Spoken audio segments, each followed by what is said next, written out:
The stars outside the TSV Resolute blinked silently as the ship glided through the cold dark of space. Captain James Carter stood on the bridge, hands behind his back, eyes locked on the massive viewing screen. He wasn't expecting anything unusual. This part of the Orion Arm was quiet. Too quiet, in fact. But quiet didn't mean safe. Not in this galaxy. Carter was a man of few words. His crew respected that. He had fought in the Outer Rim skirmishes, lost people under his command, and learned the hard way that hesitation could be fatal. That was why he took every patrol seriously, even when others might call it routine. "Captain," said Lieutenant Vega from the comm station, "we're picking up an encrypted transmission. It's not one of ours." Carter turned slowly. "Source? Unknown. Signals weak. Old Terran code, pre-Concord standard." "It's old spy protocol, sir." Carter stepped forward. "Put it on audio." The bridge fell silent. Then came a broken static-filled voice, rushed, almost panicked. "Theta 9, Kirellians. Testing a weapon. Target. Eos Prime. No time. God help us." Then silence. Vega looked up. "That's all we got, sir." Signal burned out. Eos Prime. A civilian colony. Population 200,000. No defenses, no warning.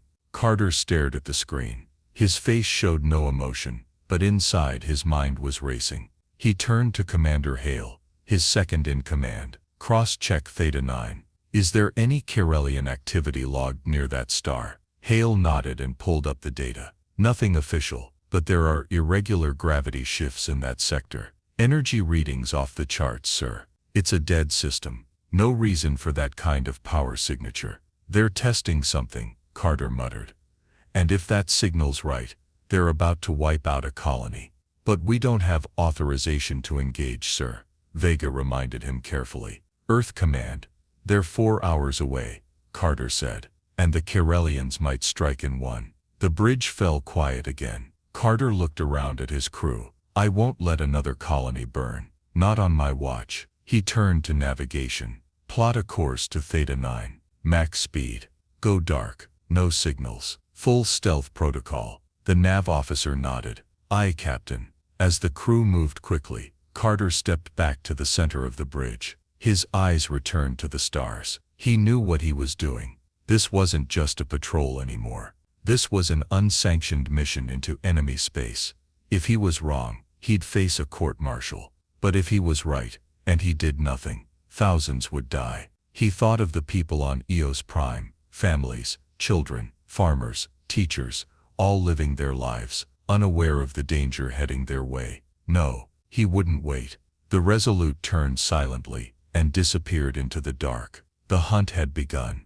The TSV Resolute sliced through space like a silent predator, her engines humming low under stealth drive.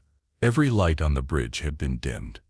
The crew moved with calm purpose, whispering their reports and adjusting systems without a sound.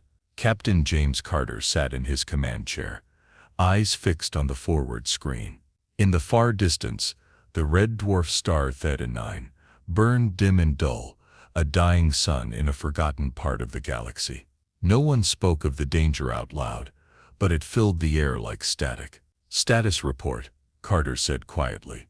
Commander Hale stepped forward. "ETA to Theta 9. 2 hours, 20 minutes. All systems in stealth mode. No detection so far, but we're blind too. Radar and scanners are limited." "Understood," Carter replied. "Keep passive sensors active.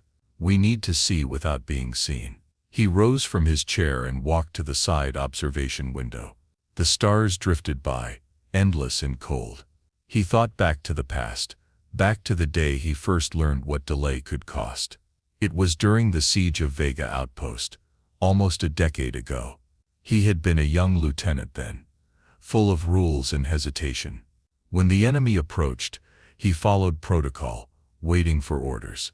By the time command replied, the outpost had already been destroyed. Over 900 lives lost. He had carried that guilt every day since. That's why he didn't wait now. Captain Lieutenant Vega spoke softly from comms. "We filtered the transmission. The voice, it belonged to Agent Kalen Rowe, one of our deep cover spies. Presumed dead 5 years ago. Carter turned. Then he survived. And he risked everything to get us that warning. He knew we'd be the only ones close enough, Hale added. Carter nodded. And we won't waste that chance. He walked to the digital table in the center of the bridge. A 3D map displayed the Theta 9 system. The star glowed faintly in the center. One small moon orbited it. No planets, no settlements. Except now, energy pulses were being detected near the moon's surface. Whatever the Corellians are building, Hale said.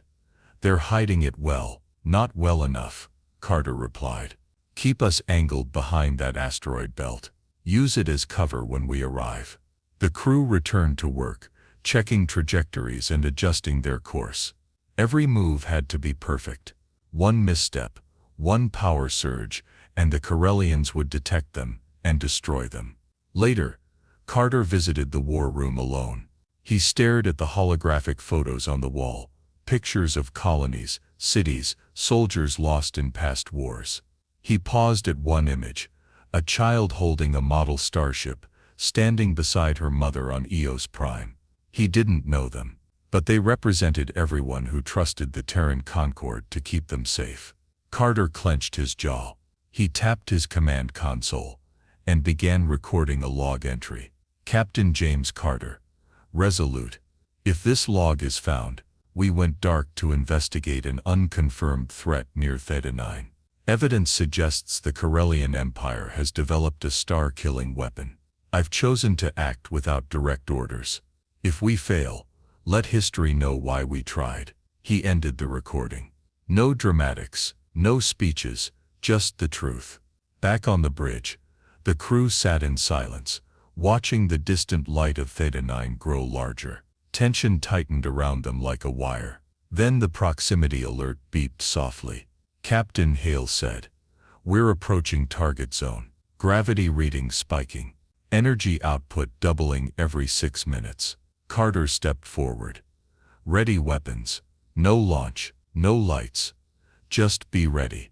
The Resolute slowed, coasting toward the outer edge of the Theta 9 system. Whatever was out there, they were getting close. Far beneath the surface of a cold, lifeless moon orbiting Theta 9, a massive structure pulsed with unnatural energy. Its shape was like a spearhead buried in rock and metal. This was not a mine. This was a weapon. One unlike anything the galaxy had seen before. The Sun Piercer. In the center of the structure, a high platform overlooked the main control room. Lights flickered across control panels manned by tall, thin Corellian operators. They moved with machine-like precision. No words were wasted. Every action was efficient, exact. Standing above them, arms crossed behind his back, was Overseer Vectal. He was not fully organic anymore. His skin had a silver sheen, and his eyes glowed faint blue. His brain was enhanced by a neural processor that calculated probabilities faster than any supercomputer. He believed in logic, order, control, and now, he believed it was time to erase chaos from the stars. "Status," Vectal said in a low, calm voice. One of the operators turned. "Final calibration complete. Weapon will be fully charged in 4 standard hours." Vec's eyes narrowed slightly. "Unacceptable. Move the test forward. Begin charge sequence now." "But Overseer," the operator replied, "protocol requires phase-by-phase charge." "I will not repeat myself," Vec said coldly. The operator bowed and obeyed.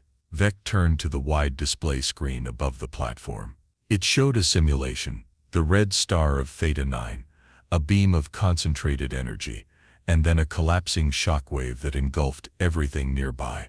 At the edge of the display, just within range, was a digital image of Eos Prime. He tapped a button on his console. "Begin planetary targeting calculations. Prepare for full-scale test. All secondary systems to stand by." This was not a warning shot.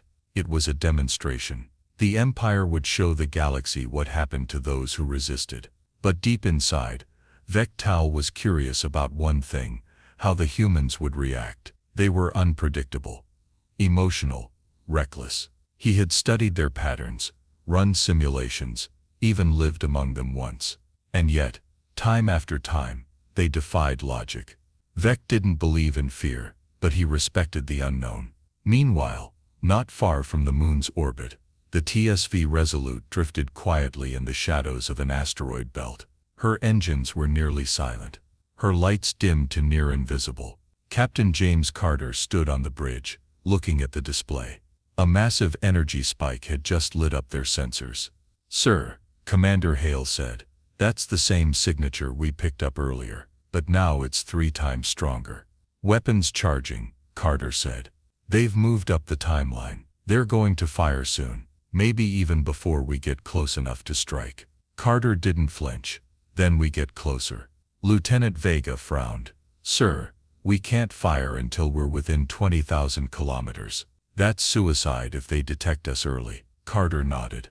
"We'll risk it. This is why we're here." He turned back to the display. The moon was there, just beyond the next asteroid field. The weapon sat underground, but the energy output gave it away. It was real, it was active, and it was pointed at Eos Prime.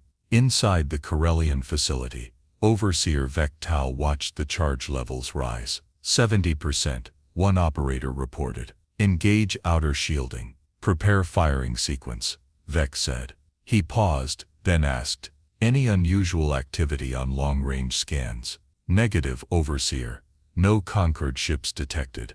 Vec Tau nodded, but something didn't feel right. A faint pattern flickered across one of the data streams. Too clean, too perfect. He stared at it. Adjusted filters. A ripple of distortion passed through the signal. "A cloaked ship," he whispered. "Overseer." Vec's eyes focused. "Begin active scans. Now." "We are not alone." Back on the Resolute, red lights flashed softly on the command display. "They've started scanning," Hale warned. "Active wideband sweep. They're looking for us." Carter's voice stayed steady. "Hold course. Maintain cloak. Prepare for weapons lock. We're going to be spotted, sir." Carter's jaw tightened. "Then we strike first." The bridge was silent as the ship crept forward, moving closer toward the moon, toward the weapon, toward war. No more guessing, no more doubt. The Corellian Empire had revealed its hand. Now it was humanity's turn to answer. The silence of space shattered as the TSV Resolute broke from the asteroid field and accelerated toward the moon. Stealth was no longer an option. Captain James Carter stood tall on the bridge, eyes locked on the target ahead. "Shields up," he said calmly. "Charge all main weapons. Target the energy core of that facility." Alarms flashed red across the command deck. The crew moved quickly but without panic. They trusted Carter. They knew what was at stake. "Enemy scans have locked on," Commander Hale said. "Corellian defense platforms activating. We've lost surprise." Carter nodded. "Then we hit fast and hard." The moon loomed larger on the main screen. Beneath its surface, the sun piercer continued to charge. Its power lines pulsed like glowing veins. Vec Tadil stood on his command platform, watching human signatures light up his defense grid. "Terran Dreadnought identified," one of his officers said.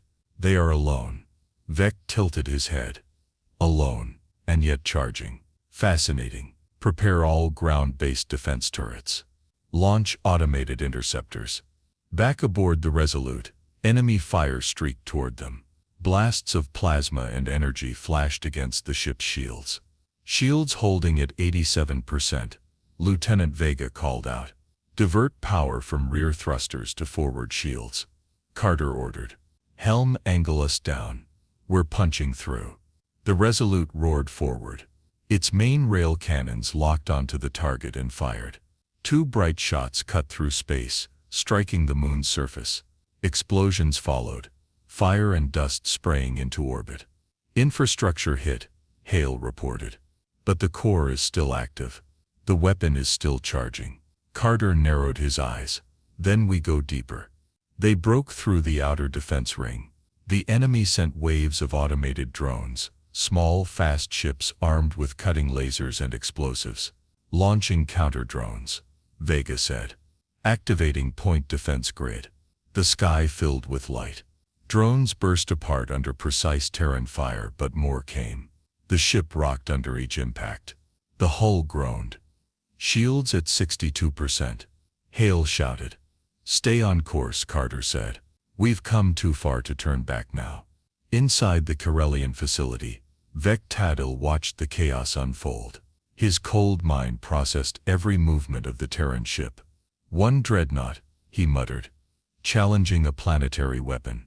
A communication alert blinked. The Terran ship was attempting contact. Vec raised an eyebrow. "Put it through." Carter's face appeared on his screen, calm but intense. "This is Captain James Carter of the TSV Resolute. You're aiming that weapon at innocent people. Stand down." Vec's face was blank. "Captain Carter, I've read about you. Brave. Predictable. You don't have to do this," Carter said. "You're targeting civilians. The galaxy must be corrected." Vec replied. "Chaos must end. Your people are flawed. This weapon will show them order." Carter leaned forward. "You're building a future of fear. But we're not afraid." "Then die for your mistake," Vec said, cutting the signal. Back on the Resolute, Carter turned to his crew. "That confirms it. They're going to fire. We're out of time." Hale looked at him. "Sir, we can't breach the underground chamber. Not without more firepower." Carter didn't hesitate. "Then we use all we've got. Prepare the core strike." Gasps echoed across the bridge. The core strike was a last resort, redirecting the ship's entire energy core into a single massive weapon blast. It would leave the Resolute nearly powerless, defenseless. "Sir," Vega said carefully, "if we do this we may not get home." Carter nodded slowly. "I know. But at least someone else will." The crew went silent. Then Hale gave a firm nod. Captain." Preparing for core transfer. Power began to flow. Lights dimmed. Systems shut down one by one. All energy moved into the forward rail cannon. Outside, the ship shook as enemy fire pounded its hull. Sparks flew across the bridge. Panels overloaded. "Target locked," Vega said. "Weapon ready." Carter gave the order. "Fire." A blinding beam of pure energy burst from the Resolute, cutting straight into the moon. It pierced the rock and metal, down through every level of the Corellian facility. The core of the Sun Piercer exploded in a flash of white light. Shock waves rippled through space. The moon cracked, tearing apart from within. The energy surge tore through the Corellian systems. Fires spread. Machinery melted. Inside the facility, Vectal watched the walls collapse around him. His final thoughts were not of defeat, but of surprise. He had not calculated this. Back on the Resolute, the crew held on to consoles as the ship was flung away by the blast. "Power's down," Hale said. "Engines offline. Life support running on backup." Carter sat back in his chair. "Did we stop it?" Vega checked the readings. "The weapon's gone. So is half the moon." Carter closed his eyes for a moment. "Good." The bridge went quiet again. Outside the windows, space was still, peaceful, but the war wasn't over. The TSV Resolute drifted in silence, surrounded by the broken remains of enemy drones and moon debris. Fires burned deep within the shattered Corellian weapon facility. Sparks still flickered from overloaded panels on the Resolute's bridge. Most of the lights were out. The air felt heavy, the silence deep. Captain James Carter stood in the middle of the dim command deck. His uniform was scorched at the sleeves, and a thin cut ran across his cheek from the last impact. Still, his eyes were calm and focused. "Damage report," he said. Commander Hale pulled up the emergency screen. The power flickered, but stayed on just long enough. "Main engines offline. Primary weapons drained. Hull breach on deck 3, sealed. Life support is running on backup. Minimal oxygen. We have about 4 hours. Casualties: 4 injured, no fatalities." Carter gave a short nod. "We'll take that." Lieutenant Vega, holding her headset to one ear, shook her head. "Still no contact from Earth Command. We're too deep in the Theta 9 system. The interference from the blast is scrambling all outgoing signals. The rest of the crew sat quietly at their stations, listening. They had succeeded. The sun piercer was gone. The weapon had never fired. Eos Prime was safe. But they were stranded. Deep in the bowels of the ruined moon, fires continued to rage. Rubble filled the once clean halls of the Corellian control center. Machines sparked and burned. Most of the Corellian operators were destroyed in the blast. Only silence remained. Overseer Vectal, however, was still alive. Barely, pinned under a collapsed support beam, his body sparking from damaged cybernetic implants. He stared up at the shattered ceiling. His systems tried to reboot, but nothing answered. His logic processors failed to explain what had happened. One ship, he whispered. One Terran ship. He coughed. A strange mechanical rasp. His perfect calculations hadn't accounted for this. He had believed humanity would hesitate, that they would fall back and report, as they always did. But Captain James Carter hadn't hesitated. He had attacked, sacrificed power, risked everything. Vectal stared blankly at the distant stars through a crack in the surface. Unacceptable. And then his vision faded to black. Back aboard the Resolute, the crew worked in near darkness. Emergency lights flickered across the bridge. Carter walked between consoles, checking on each officer personally. Status on the core. Hale shook his head. Still cooling down. We overloaded the system. It may take hours before we can attempt a restart. Carter looked out the main window. In the distance, the glowing remains of the moon turned slowly in space. It was split nearly in half. We bought time, he said. Eos Prime will live another day. Vega walked over. Sir, if we stay here, the Corellians might send a second wave. They'll come to check what happened. They'll find nothing left. Carter replied, and they'll know we were here. He turned back to Hale. How bad is the long-range comm? Wiped out, but I might be able to rig a short-range beacon. If any Terran patrol gets close enough, they'll hear us. Do it, Carter said. We just need one ship. As the hours passed, the crew patched systems by hand. Sparks flew as engineers worked in tight, airless spaces. Food was rationed. Oxygen tanks were moved from storage to critical zones. Carter spent most of his time helping. He wasn't just a commander. He was one of them. When a junior officer cut her hand trying to rewire a panel, he was the one who wrapped the bandage. Eventually Vega called out. Sir, we're picking something up. Faint signal, long range. It's a Terran patrol vessel. Carter moved to her station. Can they hear us?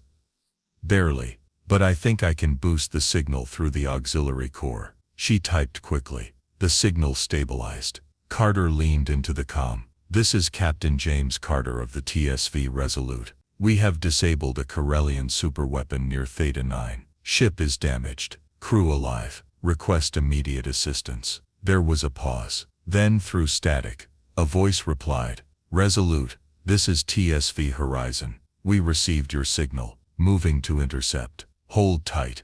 Relief washed over the bridge. Cheers broke out from the crew. For the first time in hours, people smiled. Carter nodded once, then sat back in his chair. They were going home. The Horizon arrived 4 hours later, and sent boarding crews to help stabilize the Resolute. One by one the wounded were transferred. Systems were restored. Engineers worked through the wreckage with care and admiration. Never seen a Dreadnought walk out of something like this, one of them said. Captain Carter remained behind until the last of his crew was safe. Commander Hale met him at the airlock. We did it, Hale said. They'll write books about this. Carter didn't smile, but there was pride in his voice. We stopped a war before it began. They stepped into the docking tunnel together. Behind them the Resolute floated quietly, scorched but undefeated. The TSV Resolute floated silently in orbit above Theta 9, scarred but unbroken. Tug ships from the TSV Horizon had latched onto her hull,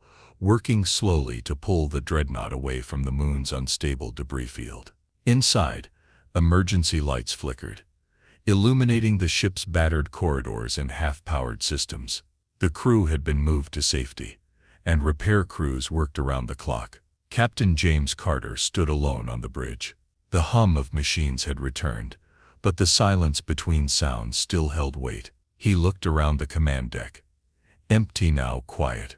The consoles were burned, some of the chairs shattered. It looked nothing like the proud ship that had left dock days ago. But to Carter, it had never looked more honorable. He approached the center window and stared out at the remains of the Corellian moon, where once a deadly weapon had waited.